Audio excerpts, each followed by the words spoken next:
Hi everyone, I'm Gal and this is Dor. Hey guys. And we're going to present to you today a tool we wrote that's called Lateral Movement Analyzer, and it's based on research we've done recently. Before we're going to talk about the tool and the research, we're going to present ourselves. Dor. Hey guys, I'm Dor and I'm a security researcher for the past 10 years. I've served for 7 years in cyber intelligence security unit in the IEF as a security researcher, and in the past 3 years I've been specializing in authentication protocols as a security researcher in Silverfort. And I'm Gal. I also have like 10 years of experience of cybersecurity and data science. I've served 6 years in the Army, the same unit as Dor. I'm holding masters in computer science, and currently I'm leading the data science team at Silverfort. So before we talk about the tool, let's talk about what lateral movement is. Lateral movement is the stage in the attack's lifecycle where the attacker attempts to advance from the first compromised machine to other resources in the targeted environment. This process mainly carried out by using compromised credentials to access additional machines based on the attack's objectives. So how attackers move? The answer is just like regular users and accounts move. They need to authenticate to other machines, and actually in every Active Directory, when you access other machine, you need to provide credentials. You need to authenticate with that other machines. So in lateral movement, the key enabler is authentication. The attacker needs to move from one machine to another by providing those credentials. So what are the challenges in detecting lateral movements? So there are two approaches. The first say, let's detect malicious TTPs by searching their patterns, such as pass the hash, pass the ticket, and Kerberosi. The challenge with identifying malicious TTPs is that in many lateral movement attacks, there is no use in any malicious TTP, and the attackers just use valid compromised credentials. And it means that in order to identify lateral movement attacks, we need to analyze the entire traffic of authentication in the environment. And it leads me to the second approach, which is try to find authentication anomalies. So what we can do is search for anomalies for authentications that's done by users to new servers, or in general, any anomalous activities from user. And the challenge with this approach is that in reality, anomalous authentications occur all the time in a very legitimate way. So when a new employee in your company authenticate first time to a server, it's going to be considered as anomaly. So every day you have a lot of anomalous authentications, which can make a lot of false positive in the lateral movement detection. So in this session, we're going to focus on how to improve this approach, the authentication anomalies. And we will show you previous work about the challenges and how to tackle them, and we will show our improvement. So exactly a year ago, a group of researchers from the academy and from industry came out with an algorithm that's called Hopper. It's a novel algorithm that is based on anomalous authentication and a bit more that detects lateral movement attacks in environments. So what the algorithm does is several things. First, it monitors the authentication traffic in the environment. Then, for a very short learning period, it matches users with the machines they own in order to find the anomalous authentications in the environment. Then it builds authentication graph. And In this authentication graph, the algorithm finds suspected chain of authentications or paths that might represent lateral movement attacks. And for each path, the algorithm gives score. The score is higher as the probability of seeing this path in a quiet environment is lower. The result of this algorithm is 95% detection on simulated attacks and only 9 false positives per day, which is quite good compared to other algorithms that came before. What we did, we implemented Hopper on real data we acquired from live environments, and we tweaked parameters a bit to acquire a bit better false positive rate. But we noticed that we can add another layer of filtering to improve the false positive rate even more. 9 false positives a day is a bit too high for security teams to use in a production environment.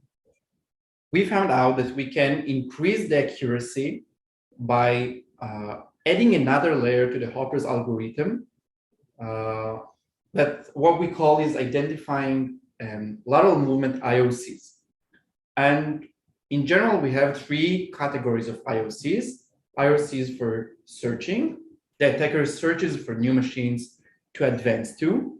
We have IOCs for the actual advancing, so for moving from machine A to machine B. And we have IOCs for attacking. When the lateral movement ends, the attacker attacks the, I don't know if the entire environment, but multiple machines. So let's go over all the IOCs. So the first IOC we're going to talk about is white cane. White cane is a search IOC in which the attacker is located in a machine and it is blind. It doesn't see the environment at all. So they're trying to access as many other machines as possible. This is a manual process, and the goal of this process is to identify what machines the attacker can advance to. The second IOC is called bridge, and in this IOC we have 3 machines, A, B, and C. And the attacker wants to reach machine C from machine A, and what it does, it goes from machine A to B and from B to C, so B is the bridge between A to C. The third IOC is very similar to the regular bridge, but it's called switch bridge. And what the attacker does in this IOC, it goes from machine A to machine B, steals credentials of a new account, and then uses it to advance to machine C. And the main difference between bridge and switch bridge is that bridges are much more common in a normal and quiet environments. You can see, as we said in the previous slide, sometimes you see anomalous authentications, so you might see false positive in bridges, but they are much less common in switch bridges. So the first IOC is called weight shift, and weight shift is simply 2 white canes that are connected to each other by a bridge. So if the attacker started at computer A and performed white cane and then decided to move to computer B and performed another white cane, it means that the weight of the attack was shifted from machine A to machine B. And this IOC is also very, very rare in quiet environments. And if you see weight shift, very likely that something wrong with the environment and you should investigate what's going on. The fifth IOC is blast, which is the actual malicious activity the attacker does at the end of the lateral movement in order to accomplish his task. Usually, the blast occurred after the attacker obtained an account with a very high privileges and got to a key machine in the environment, such as domain controller. And in the same manner, legitimate domain admin can run scripts from the domain controller on multiple machines. The attacker can run malicious payload multiple machines and, for example, can encrypt them or run somewhere or whatever. So the difference between BLAST and WhiteCane is, first, WhiteCane is manual process, while BLAST is usually when the attacker runs scripts from a file share, for example, on multiple machines. And the activity of BLAST is malicious, while WhiteCane is used for searching another machines to advance to. So after we covered all the IOCs, let's start talking about the tool itself. The purpose of the tool is to detect early stage lateral movements in order to take action immediately and stop it as earlier as possible. The tool has two main models, one called the event log collector. This model collects authentication logs from endpoints and domain controllers, and Dor will elaborate about this module in a second. The second model is the analyzer, and this is the one who implements the enhanced hopper algorithm and hunts for the lateral movement IOCs, and eventually present the results in text files and in other visual formats. So let's zoom in to what the tool does. So as we said, first step is collecting the logs. We're collecting NTLM and Kerberos logs from the domain controllers and other endpoints. Then we build the authentication graph, the same as Hopper does. Then we filter out normal authentications, and we have only suspicious authentications on the graph. The next step, we're detecting the IOCs over this graph. So in the example here, you can see two white canes connected by a bridge, which is the weight shift. You can see two other bridges and a switch bridge. In the next phase, the algorithm joins different IOCs to a chain. The connection is made by if one IOC is end in a machine, which other IOCs begins with, the two of them can be connected. And in general, if we have a long chain of IOCs, we suspect it more to be lateral movement than short or single IOCs, short chains of IOCs or single IOCs. And of course, in the final step, we visualize all the result in textual output and other visualizations. So Dor, the step is yours. So one of the issues we found while developing the analyzer tool is the lack of data collection options available to the public. This is why we created a tool that collects the authentication events from endpoints and the main controller and outputs a CSV file that is prepared for the analyzer tool. Each authentication message comes in XML format. And we take it, we parse it, and we prepare it for the exact purpose of lateral movement. We use two protocols. One is Kerberos and one is NTLM. When we looked to see where we can take the Kerberos authentication messages, we figured out that in the domain controllers, only IP addresses are logged in the event message. So we had to take the logs itself from the endpoints themselves, that they have all the information needed to search for lateral movement. So from the logs itself, we take the only those that are actually performing movement in the domain. So we take out any localhost messages, and we take it out by a filter query. In addition to that, we extract the service principal name. Service principal name can clue us on each of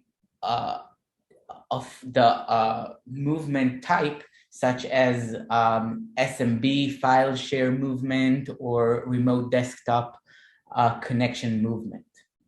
The second protocol is NTLM. This is pretty much straightforward, and we query the domain controller for all the event logs available in the domain controller. We parse out the identity, the source, and the destination of each authentication message. So let's talk a little bit about the event log collector architecture. The first is LDAP. We use LDAP protocol to query the domain controllers for all the workstations and the domain controllers host names. In addition to that, we bring the operation system attribute so we can query only Windows machines because only those have event viewer logs. Next, we query each endpoint using RPC, and we check that the event log endpoint port is being resolved and given the service we need. Then we use the MS Event 6, which is the event log remote protocol that Microsoft created just to run functions remotely and get all the event log from a remote desktop. Each event log message bulk is 1024 messages. This is the maximum needed, and we basically iterate all over the event log messages. In order to make it efficiently, we use multi-threading to run simultaneously on all of the endpoints at the same time. So we use thread pool executor library to do that. And this altogether creates the event log collector. Thanks, Dor. So now let's go to the demo. What we're going to demonstrate is using the analyzer on two files generated by the log collector. One contains data of real attack that was anonymized for the purpose of the demonstration, and the data from the other environment, we know for sure that no attack occurred there, so we call it a quiet environment. And we will start with the attacked environment. So first, we run the analyzer through the command line. And now it does all the things we discussed in the presentation. It builds the authentication graph. It looks for the lateral movement IOCs and works on the visualizations and the textual files. Okay, now the process is done. And what you should do now, you have like a lot of files here. The first thing you should do is open the timeline file, and it contains all the necessary information about the core of the lateral movement attack. And if you read this by line, you should know what is the severity of the attack, what actions you should do, and what are the users and computers that are involved in the attack. And you can know the attack, how it happened step by step. So let's go over this file together, line by line. So the following accounts are suspected to be compromised. So you have here Jace Daniel and John Corsi. They both involved in the core of the lateral movement, in the core IOCs, like in the blast and white cane and bridge. All those IOCs were performed by those two users. We will see it in a minute. Now, the following machines are suspected to be lateral movements made advanced pass. So you have 4 machines, and those machines, again, are at the core of the lateral movement path. If you went through this document and validated that the lateral movement pass and the lateral movement attack was real, it's very likely that there are more machines that were compromised during that attack. If you remember, we said before that white cane search and blast touches a lot of other machines in the environment. So in case you validated the attack, you can see all the computers that were probably infected in the sorry, in the propagation.csv file. We will see it in a minute. And now what you can do is just going over the lateral movement events step by step. So before we do that, let's go over the template. So you see that every line here contains timestamp, account name, and the action this account performed. So for example, the first thing Joyce Daniel did at November 9th at 10:20 was advancing from MEC 432 to MEC 488. And that's it for now. And the next things she did was performing wide search from MEC 488 to 38 other machines. So in this point, you should notice two things. First, MEC 488 is the destination of the previous IOC, and it's the source of the white cane. This is the reasons why those lines, the line of the white cane comes after the advanced line. So they are connected to each other. And in the first place, we decided to show the advance to MEC 488 because we know that there's going to be a white cane from there. So this event is important. The next event that occurred right after is weight shifting from MEC 488 to MEC 133. And notice that the next event occurs 5 days after. So let's stop here for a second and understand what's going on. So you can see roughly that there are two bulks of times, one that occurred on November 9th and one that occurred on November 14th.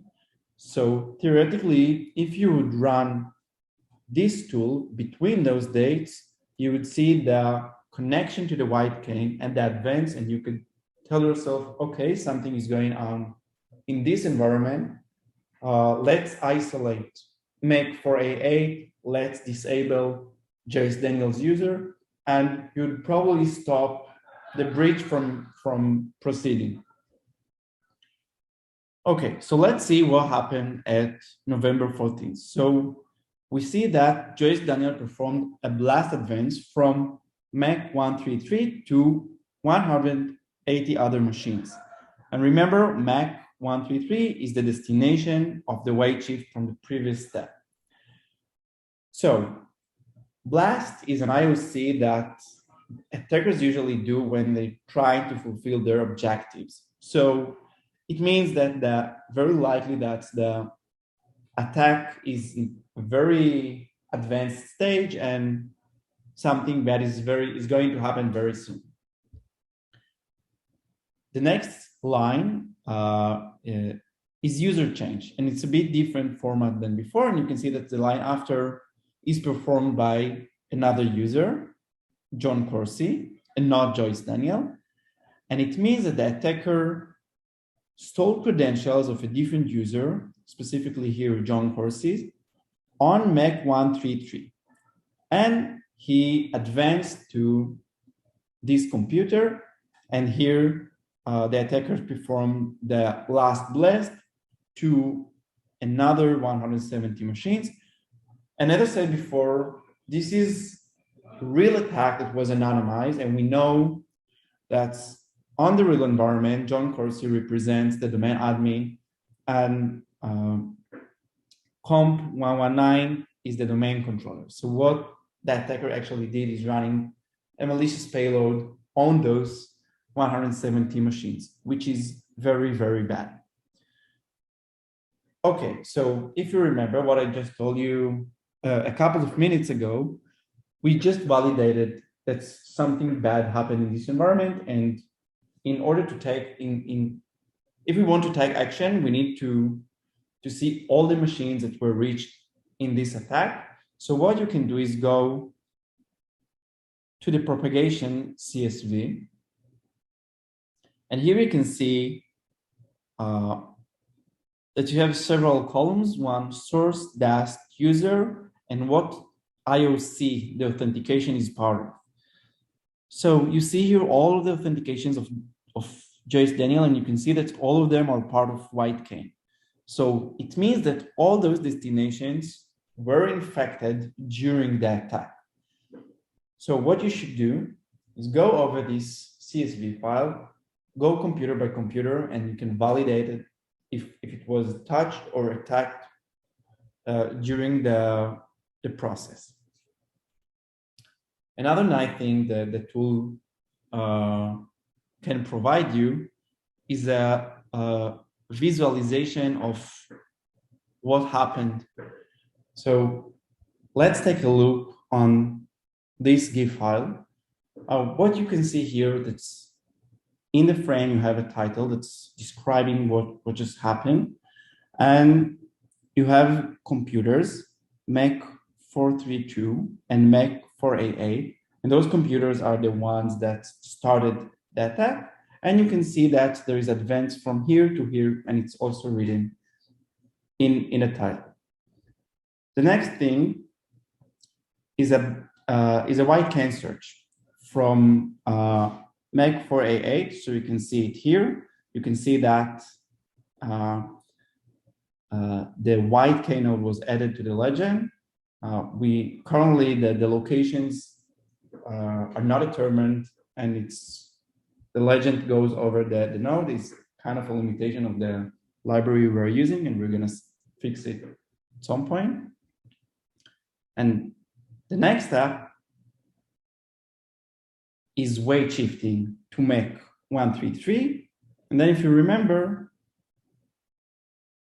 there was the blast, the first blast, to 180 other machines. So you can see it right here.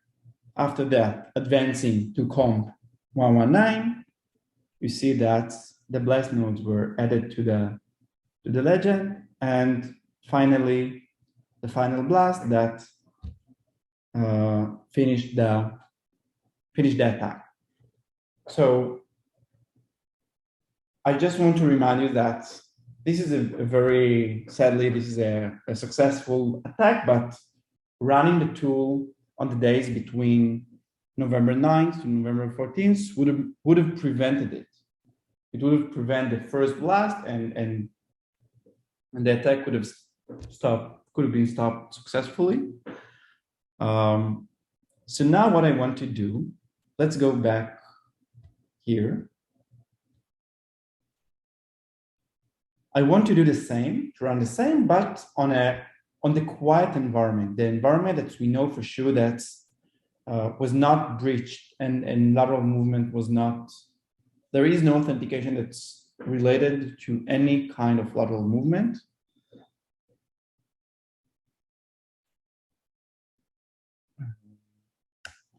So again, we're running on the other file, and the analyzer builds the authentication graph, find the IOCs, and eventually present an output. So let's go to the text file as before. So you can see here that first, it's written here that the detected events do not indicate presence of lateral movement in the environment. So it means that the tool, you see here that it found some patterns that might remind or kind of remind you of some IOCs, but they were not connected. It is not suspected to be lateral movement attack. You can see that you have user change twice.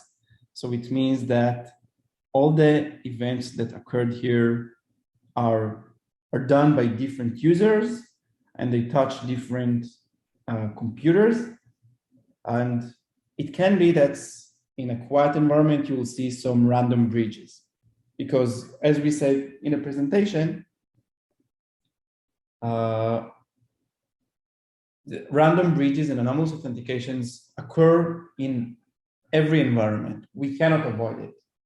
But since the IOCs weren't connected, it means that there is no real suspicious here that a lateral movement occurred. Now we want to show you another thing. Here, what you can see here is just a timeline that's describing the events. You see here that were 2 bridges. You can see here which account did which bridge, and their timeline. It doesn't contain any information you cannot find in the timeline. It's just different visualization. Okay, now let's get back to the presentation. So to summarize what we saw the rationale of the tool. We said that the tool is made for early stage detection of lateral movement in order to stop them. We saw the results from live environments that contains both malicious lateral movement attack and legit authentications. We discussed some best practices of using the tool. You need to execute the tool right now every, let's say, 12 or 24 hours in order to stop real breaches. And this is also kind of weakness of this tool, because currently the tool is not online. So you need to run it manually every day or 2 in order to detect and stop authentication. However, once you run the tool, you can understand completely what's going on in your environments, how the IOCs are connected to each other, etc. Another work in progress or future improvements that we're going to have is that we said that there are 2 approaches to detect lateral movements, and one of them is based on malicious TTPs. So you cannot build holistic detection based on identifying malicious TTPs, but identifying them might help with detecting some lateral movement attacks. So this is something that might be useful in the future.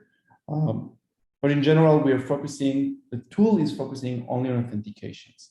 So it's also kind of limitation. I hope you enjoyed. Thank you, and stay tuned for more updates, because there are going to be a lot of more updates very soon, hopefully. And thank you again. Bye-bye.